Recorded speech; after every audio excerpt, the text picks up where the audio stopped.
all began because of the death of my late wife, Maggie, who died tragically at Beachy Head.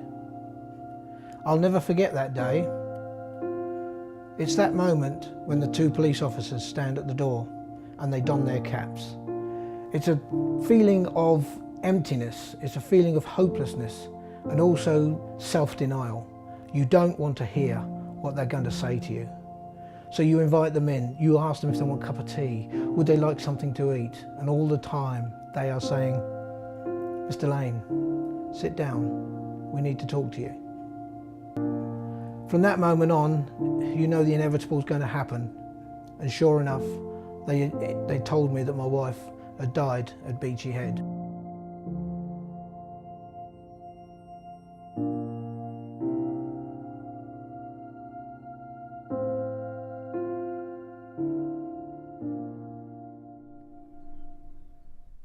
She got to this point here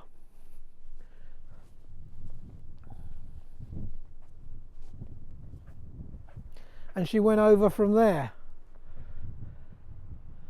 She actually went down, she only actually landed about 150 feet down. She landed in a crevasse, so she wasn't found for 24 hours. The fact that she wasn't found for 24 hours, the fact that there were no witnesses, the fact that there was no letter, it was open verdict. And that is one of the ways that they can get round the figures. If it's open verdict, it's not suicide.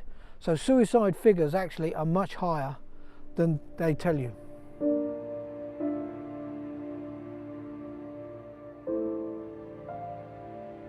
Beachy Head is known as the third most popular place to commit suicide. I personally think it's higher than that. I think it's the number one.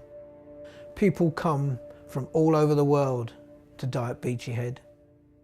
Suicide, it does then start to put you through depression yourself. You hit rock bottom.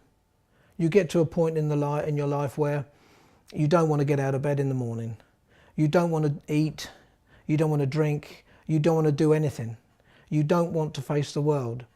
You'll go out, and if you do go out, all you tend to see is couples. And it never dawned on you before, but you see couples and you believe, why did it happen to me? Why are they happy? Why aren't they feeling like I'm feeling? And you go through this awful feeling of emptiness, this feeling of a black hole, this tunnel, but there's no light at the end of it. This led me to go up to Beachy Head to come to terms with it.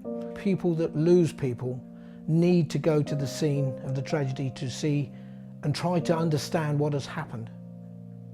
It was at this point, while I was up there, that I happened to stumble across a young lady who was sitting on a bench. She was writing a note and tears were running down her face. Naturally, and it seems daft now, but I asked a stupid question, "Are you all right?" It was quite obvious that she wasn't. Immediately I started thinking about my wife, and immediately I started to say to her, "What's the problem?" And I told her my story, and I told her that I'd only just lost my wife at Beachy Head, and this is not the way to go forward. With that, she said to me, "Well, then you should understand what this is all about." I got to put my arm around her like that. She just literally got up and ran. And then it's decision time, what do I do? So then I started to really chase after her, and she was fast. I had a job to keep up, and eventually I caught her right at the top there. I had seconds to make up my mind, and I immediately sprung into action, chased after her, rugby tackled her and brought her to the ground.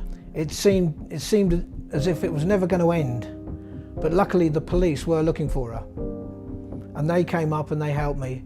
She would not get into the car. She refused, she was struggling.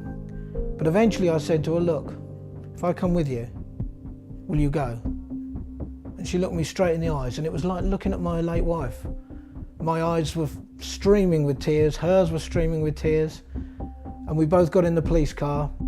From that moment on, it got me thinking, if someone had been up there for my wife, she'd be alive today. That led me to start the patrolling. I started to go to Beachy Head every single day. 3 times a day, 7 days a week, 52 weeks in the year, no let up. And I started to meet an awful lot of people. And it was surprising just how many people were up there on the verge of committing suicide.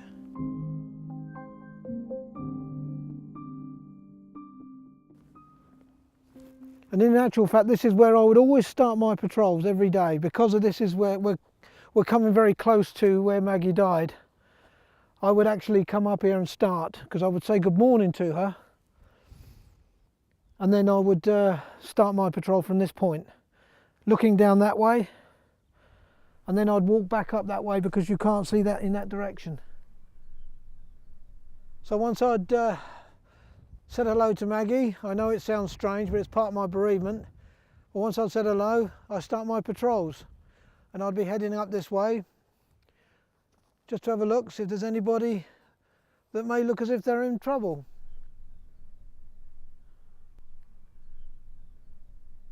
During the course of my time patrolling, you start to learn to recognise people that are in distress. You recognise those that are just walkers, those that are just up there to look at the beauty of it all. But there were characteristics that started to come into view. Characteristics like people would be standing on the edge, wringing their hands together. Sometimes it was just a look in their eyes, their face, their deadpan face and dead eyes. They would look over their shoulder at you. They were aware of you. They knew they were being watched, and you knew immediately there was a problem. In the course of all my patrolling and all my events that have gone on up there and all the people that I've tried to save, it started to cause a lot of press coverage. But unfortunately this caused a lot of conflict between the authorities. We started to get problems with the chaplains, problems with the Coast Guards, with health and safety. They all started to come down on me heavy. It started to become political. Unfortunately, politics rears its ugly head in every walk of life these days. And once politics starts getting involved, you are really battling against a brick wall. And this started to happen to me on frequent occasions. So much so, this brought me almost to my knees. Here I was, just an ordinary guy, trying to do the best for society, and all I had was grief from the authorities. And as much as I wanted to go on with this made me realise perhaps I should start to rein everything in.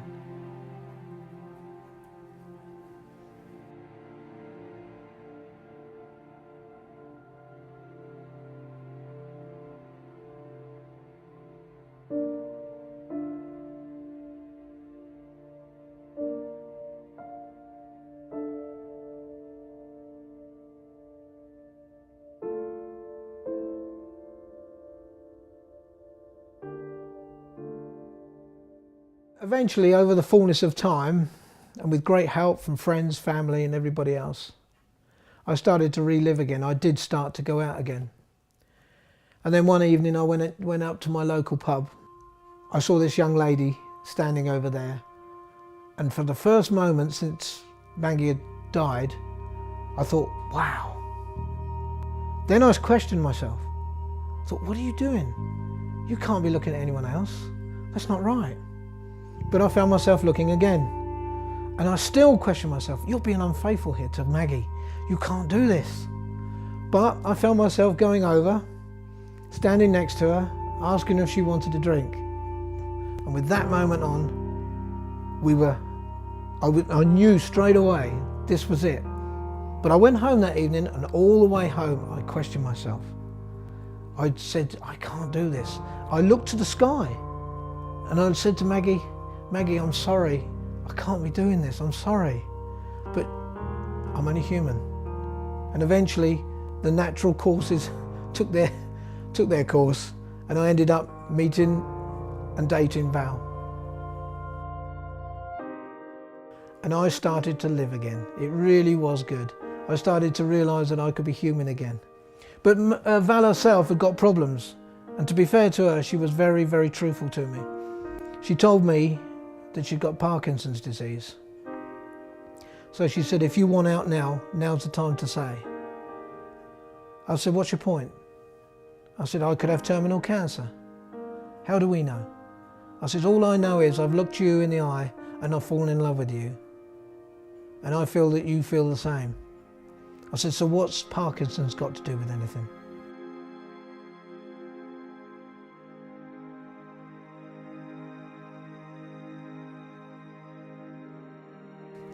Val's Parkinson's started to progress even more. And this also led me to believe it was time to stop at Beachy Head. I'd already made a conscientious decision from the point of view of the hassle that I was getting. But this was the point that I said to myself, I've got somebody else now. I've got someone else I've got to channel all my energies into. I love this woman and I want to be with this woman. And in which case I've got to dedicate myself to Val now, not to Maggie. And once again, on that last visit to Beachy Head, I went up to the cross, I apologised to Maggie and said, I have to move on. Val is my life now. Do I regret giving up? If I put my hand on my heart, and Val knows this, yes. It's where my heart belongs, I've already said that. I've always had an affinity with Beachy Head, and always will. It's got a beauty all of its own. It's one of the most beautiful places on this planet. On a sunset, you cannot beat it. When you watch that sun go over the Seven Sisters, it is unbelievable. Although I'm saying that I gave up officially, it's always in my heart. Beachy Head will always be in my heart.